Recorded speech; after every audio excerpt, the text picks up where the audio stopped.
ওয়েবলাইট প্রোতে তোমাদেরকে স্বাগতম। আজ তোমাদেরকে শেখাবো কিভাবে ওয়েবসাইটে মাল্টিপল ল্যাঙ্গুয়েজ সেট করতে হয়।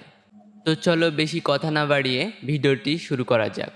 এই ভিডিওটি কন্টিনিউ করার জন্য আমার রিকমেন্ড থাকবে HTML, CSS এবং জাভাস্ক্রিপ্ট।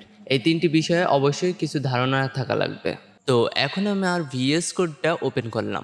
এখানে আমি আগে থেকেই দুইটি ফাইল ক্রিয়েট করে রেখেছি। একটা হলো index.html আর একটা হলো style.css। এখানে তেমন কিছু করা নেই, একটা খালি মেনু বার বানানো আছে আর সিএসএসে ওটার একটু স্টাইলিশ করা আছে, বেশি কিছু করা নাই। তো চলো তোমাদেরকে ব্রাউজার থেকে দেখাই ডিজাইনটা কেমন অবস্থায় আছে। এখানে জাস্ট একটা মেনু বার আছে, তাছাড়া আর কিচ্ছু নাই। হ্যাঁ, আজকে তোমাদেরকে এই মেনু বারটাই মাল্টিপল ল্যাঙ্গুয়েজে কনভার্ট করে দেখাবো। তো আমি আবারও VS কোড ওপেন করলাম।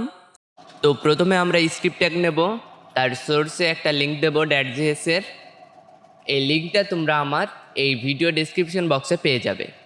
তারপর আবারও একটা স্ক্রিপ্ট ট্যাগ নেব, যাতে এখানে আমরা জাভাস্ক্রিপ্ট লিখতে পারি। এবার আমরা একটা ফাংশন কল করব যার নাম ওয়েবল্যাং। হ্যাঁ, এটা প্রোভাইড করে .js। ওয়েবল্যাং ডট তারপরে একটা ক্লিক বিটিএন নেব, এটাও ওটার একটা প্রপার্টি ফাংশন। আপাতত আমাদের জাভাস্ক্রিপ্ট লেখা শেষ। এখন আমাদের যেই ট্যাগে মাল্টিপল ল্যাঙ্গুয়েজ প্রয়োজন সেখানে আমরা ক্লাস ইউজ করব। তো আমরা প্রথম এলআই ট্যাগে ক্লাস ইউজ করব। ক্লাসটার নাম হবে ডাব্লু হোম। হ্যাঁ, আমাদের যেহেতু হোম দরকার সেহেতু আমরা ডাব্লু হোম দেব, ঠিক আছে। আর .js এর নিয়ম হলো প্রতিটা ক্লাসের প্রথমেই ডাব্লু বসানো, কেমন। তারপর আমরা এটাতে ক্লাস ইউজ করব, এটাতেও ঠিক এরকমই, যেহেতু আমাদের অ্যাপস লাগবে। হ্যাঁ, এটাতেও প্রথমে ডাব্লু তারপরে অ্যাপস, একই নিয়ম, ঠিক আছে। একইভাবে নিচকার দুইটাতেও লাগাবো। হ্যাঁ, ওপরকার এই পুরো ক্লাসটা কপি করে এটাতেও বসাবো, নিচকার অ্যাবাউতেও বসাবো, ঠিক আছে।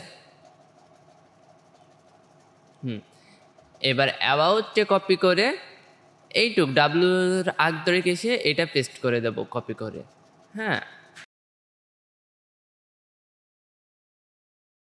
এখন আমাদের ক্লাস বসানো কমপ্লিট। এবার আমরা ব্রাউজারে গিয়ে আউটপুট দেখব। কি দেখে অবাক হচ্ছ, এগুলো কিভাবে বাংলায় হলো?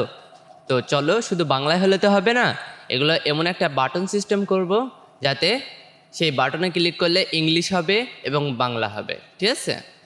তাহলে চলো এখন ডিপ ট্যাগ নিয়ে নিই, যার ক্লাস নাম দেব BTN ডিপ।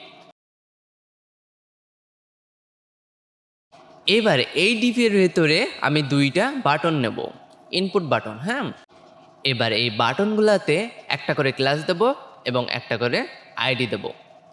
প্রথম বাটনটাতে ডাব্লু ইংলিশ এবং দ্বিতীয় বাটনটাতে ডাব্লু বাংলা। এই ক্লাস দুটি ইউজ করব। তো চলো ব্রাউজার থেকে দেখে নিই আউটপুটটা কেমন হলো। তোমরা নিশ্চয়ই জানো আমি বাটনে কোনো ভ্যালু অ্যাড করিনি, তারপরেও ইংরেজি এবং বাংলা দুটো লেখা এসছে। কিন্তু কেন আর কিভাবে?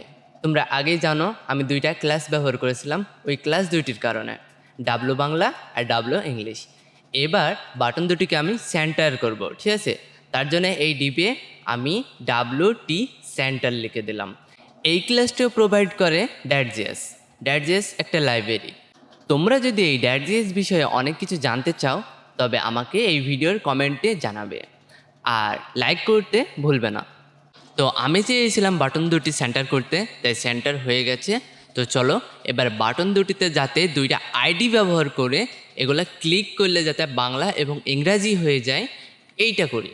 চলো তার জন্য আমরা দুইটা আইডি ব্যবহার করব। একটা বাটনে দেব ENBTN আর আরেকটা বাটনে দেব BNBTN, ঠিক আছে। তো চলো আউটপুট দেখতে এবার ব্রাউজারে যাই।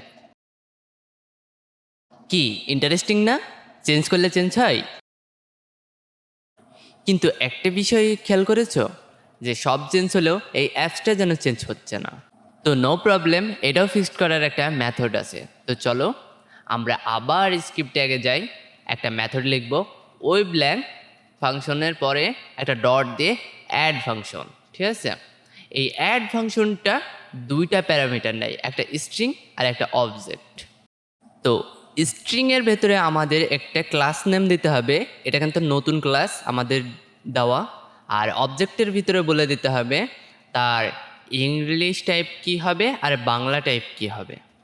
ইংলিশের জন্য প্রপার্টি নেম হবে ইএন, তার ভ্যালু দেব অ্যাপ। আর বাংলা টাইপের জন্য হবে বিএন প্রপার্টি নেম, আর তার ভ্যালু হবে বাংলায় লেখা অ্যাপ। তো চলো ব্রাউজারে এবার ফাইনাল রেজাল্টটা দেখে নিই। এবার দেখো অ্যাপটা কিন্তু বাংলায় চলে এসছে, আবার ক্লিক করলে মানে চেঞ্জ হচ্ছে কি, ঠিক আছে। তো এতক্ষণ যে প্রজেক্ট থেকে আমি এই কাজটি করে দেখালাম, এই প্রজেক্টটা আমি গিটহাবে আপলোড দিয়ে রেখেছি, তোমাদেরকে গিটহাবের লিঙ্কটাও আমি ডিসক্রিপশন বক্সে দিয়ে রাখবো, তোমরা ডাউনলোড করে ঠিক আমার মতন করে গোড়া থেকে কাজগুলো চালিয়ে নেবা।